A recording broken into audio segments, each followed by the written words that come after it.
A virtual new slate of candidates to run for Dominica's ruling party in upcoming elections. And in sport, England record a 171-run victory over a UWI Vice-Chancellor's 11. I'm Ricardo Robertson. This is Caribbean in 10 for Monday, February 18, 2019. I'll be back with the details after the break.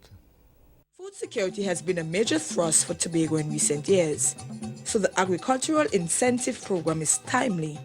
It is designed to provide support to the various agriculture subsectors with the aim of strengthening food production on the island. This has been a top priority of the Division of Food Production, Forestry and Fisheries. Food Production Secretary Hayden Spencer says the initiative will help boost the agricultural sector.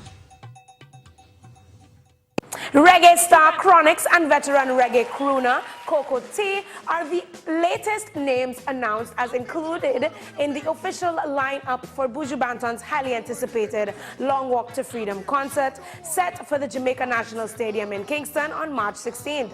The concert will be the first appearance on stage by Buju Banton, who was recently released from prison after serving an 8-year sentence in the U.S. on charges related to drug trafficking.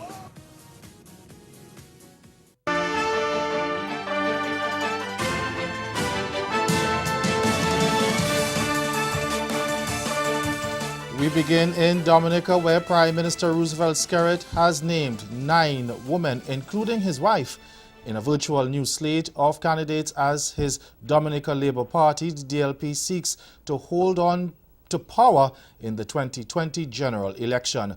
Now, addressing the DLP Special Delegates Conference yesterday, Skerrit dropped a number of senior ministers in his changed team for the changing times. Among them are Public Works Minister Dr. Colin McIntyre, who in the past had served as acting Prime Minister, and Sports Youth Affairs Minister Justina Charles, the wife of the late Prime Minister Pierre Charles, Education Minister Peter St. Jean, Health Minister Dr. Kenneth Dario, Information Science and Technology Minister Kelva Dario, Tourism Minister Robert Tong, and the Minister of Kalinago Affairs, Cassius Daru, and Minister in the Office of the Prime Minister Johnson Drigo are not among the candidates announced to contest the 21 seats in the next general election. We were fortunate as a party in government to have had a group of youngsters, men and women, who stepped forward in 2000, 2005, 2009, and 2014 to serve their country. They have done a tremendous job under the circumstances and against a backdrop of enormous adversity. Many still have a bit more to give, but we have determined that 2020 is the point at which we seek to prepare ourselves for a new dispensation of government and governance in Dominica. Skerrit says those elected persons not selected, or those persons not selected would not be placed in the political wilderness. He said they had agreed to remain in the service of the people of Dominica in different capacities. The new DLP team includes Skerrit's wife, Melissa, who will contest the Roseau Central seat.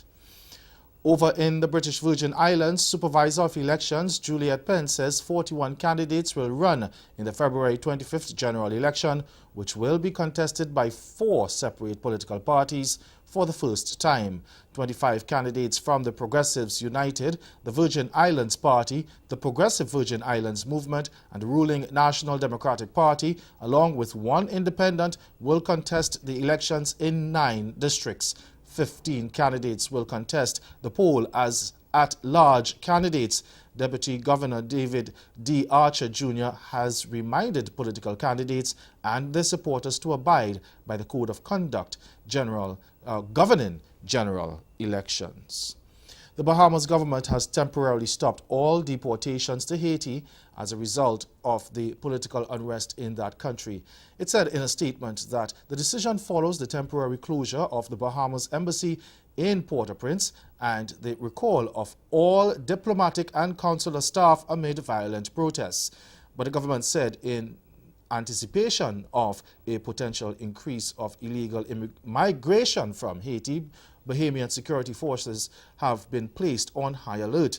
The government is also preparing a temporary detention center in Inagua to deal with any resultant eventualities. Earlier this month, 31 Haitians drowned when their vessel ran aground in waters off Abaco as they tried to enter the Bahamas illegally. Meantime, Haiti's Prime Minister Jean-Henri Siant has outlined a series of measures, including a decrease in the prices of basic commodities as the government moves to end the violent demonstrations that have claimed the lives of at least 7 people. In a television broadcast on Saturday night, he said there would be a 30% cut in the national budget allocation to the office of the Prime Minister. He also suggested that the office of the Presidency and the Parliament follow suit. In addition, the Prime Minister said unnecessary privileges of senior state officials, such as fuel costs, phone cards, and travel abroad, will be abolished. The Prime Minister said the savings would strengthen the judiciary by giving it additional resources to facilitate the completion of the Petrocarib deal, or trial rather. Now, opposition political parties have been staging street demonstrations in support of their calls for President Moïse to step down after accusing him of not investigating allegations of corruption in the previous government over Petrocarib, the oil alliance that allows Haiti to purchase oil on conditions of preferential treatment. And stay with us, your Made the Sport is next.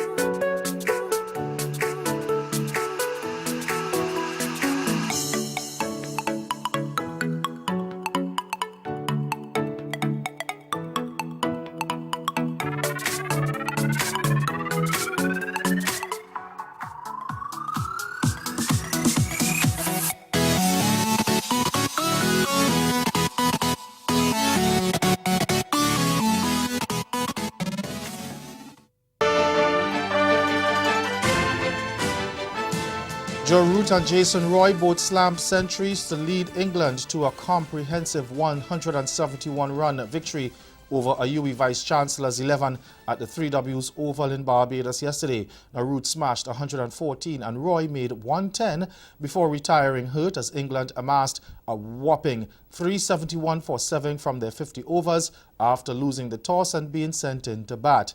The home side never mounted a serious threat in pursuit of the Mammoths' total, eventually folding for 243.5 overs with 3 English bowlers, each ending with 2 wickets. Nicola Curtin was the top scorer for Chancellor's 11 with 37, while Kyle Corbin and Amir Jangu each scored 35. Adil Rashid, Chris Wokes and Mark Wood, who took 2 wickets each, then ran through the middle and lower order to reduce the home side to 152 for 6 at one point of that game.